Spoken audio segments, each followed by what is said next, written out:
ایک روٹی والے کا واقعہ میں نے آپ کو سنانا ہے، اور یہ بڑے ہی مشہور و معروف بزرگ سے منسوب واقعہ ہے۔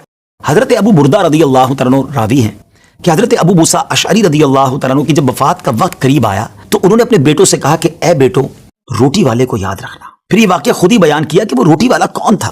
آپ نے کہا کہ ایک شخص تھا جس نے 70 سال اللہ کی عبادت کی، بڑی عبادت کی، مگر 70 سال بعد جب وہ باہر آیا تو شیطان نے اس کو بہکایا اور وہ ایک عورت کے فتنے میں مبتلا ہو گیا۔ 7 دن اور 7 راتیں وہ اس عورت کے ساتھ رہا، غلط کام ہو گئے۔ اب اس کو پھر شرمندگی ہوئی کہ یہ میں نے کیا کیا، 70 سال عبادت کی اور یہ 7 دن اور 7 راتیں میں نے گناہ میں گزار دی۔ بڑا شرمندہ، بڑا نادم، قدم قدم پر سجدے کرتا جاتا، توبہ کرتا جاتا۔ اب چلتے چلتے چلتے ایک مسافر خانے میں پہنچا تو وہاں 12 مسکین لوگ پڑے ہوئے تھے، لیٹے ہوئے تھے۔ اس نے بھی جگہ بنائی اور ان کے درمیان جا کر خود بھی گر کر سو گئے۔ اب رات میں ایک شخص آیا جو ان کو کھانا دیا کرتا تھا، روٹی دیا کرتا تھا۔ ایک ایک کر کے 12 روٹیاں لے کر آیا تھا، اس کو پتا تھا یہاں 12 مسکین رہتے ہیں۔ ایک ایک کر کے سب کو روٹی دینے لگا۔ وہ شخص جو یہاں آ کر اچانک بیچ میں آ کر لیٹا تھا، اس کو بھی وہ مسکین سمجھا اور اس کو بھی روٹی دے دی۔ لیکن ظاہر ہے کہ اگر ترتیب سے روٹی دیتے دیتے آگے آئے تو آخری نمبر والے کو روٹی نہ ملی، کیونکہ یہ تو 13 ہو چکے تھے۔ تو بانٹنے والے سے اس مسکین نے کہا کہ تم نے آج مجھے روٹی کیوں نہیں دی؟ اس نے کہا میں نے تو سب کو ایک ایک روٹی دی، کسی کو 2 نہیں دی۔ کہا تم مجھے روٹی نہیں دے رہے ہو۔ بہرحال وہ ناراض ہو گیا کہ ٹھیک ہے، پھر تم اگر یہ سمجھتے ہو کہ میں بددیانتی کر رہا ہوں تو میں تمہیں کچھ بھی نہیں دوں گا۔ یہ کہہ کر وہ شخص تو چلا گیا، مگر وہ مسکین بیچارہ بھوکا رہ گیا۔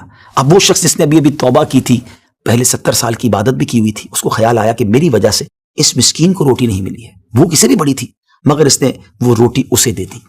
شدید بھوک لگی ہوئی تھی، رات بھر بھوک میں تڑپتا رہا اور اسی بھوک کے عالم میں صبح اس کا انتقال ہو گیا۔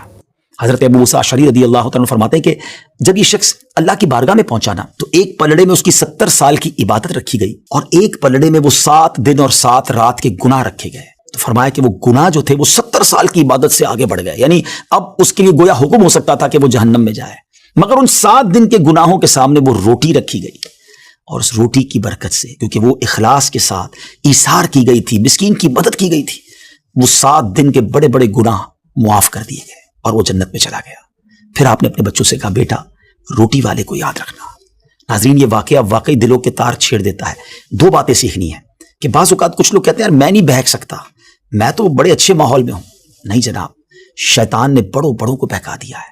ہمیں اپنی صحبتیں اچھی کرنی ہوں گی، اللہ کریم سے شیطان کے مقابلے میں پناہ مانگنی ہوگی اور اپنے آپ سے ڈرتے رہنا ہوگا کہ نہیں میں بھی گناہوں میں مبتلا ہو سکتا ہوں، مجھ سے بھی کوئی بڑا گناہ کہیں نہ ہو جائے۔